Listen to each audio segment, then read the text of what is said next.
আসসালামু আলাইকুম, আমি লাবণী রহমান চলে আসলাম। আমি আজ মিলছে মিটের বাজারে। আমি এক সপ্তাহের জন্য মাছ কিনে রাখি, আর অনেক মাছ কেনা হয়, কারণ সবসময় তো বাজারে আসা হয় না। আজ সাধারণত আমি মাছ আর মাংস কেনার জন্যই এসেছি। এখান থেকে কিছু মাছ কিনে নেব। 7 দিনের আমার যে মাছটা লাগে সেই মাছগুলো আমি এখান থেকে কিনে নেব। চলে আসলাম খাসির মাংসের বাজারে। এখান থেকে আমি কিছু খাসির মাংস কিনবো, আর এখানে মাংসগুলোও ভালো পাওয়া যায়। আবার চলে আসলাম রুই মাছ কেনার জন্য। এখান থেকে আমি একটা রুই মাছ নিব বড় দেখে, আর শোল মাছ 2টা আমি নিয়ে নিব। শোল মাছ খেতে আমার খুবই ভালো লাগে। এখানে মাছের বাজারে অনেক রকম মাছ পাওয়া যায়। এখানে আছে আপনার কাতল মাছ, আর আমি কাতল মাছটা তো খুব বেশি পছন্দ করি জানেন। এখান থেকে আমি কিছু মাছ কিনবো। আমার মোটামুটি 7 দিনের যতটুকু মাছ লাগে আমি একবারেই কিনে নিই।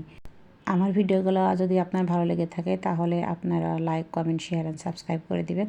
ভালো থাকুন, সুস্থ থাকুন। আল্লাহ হাফেজ। Thanks for watching.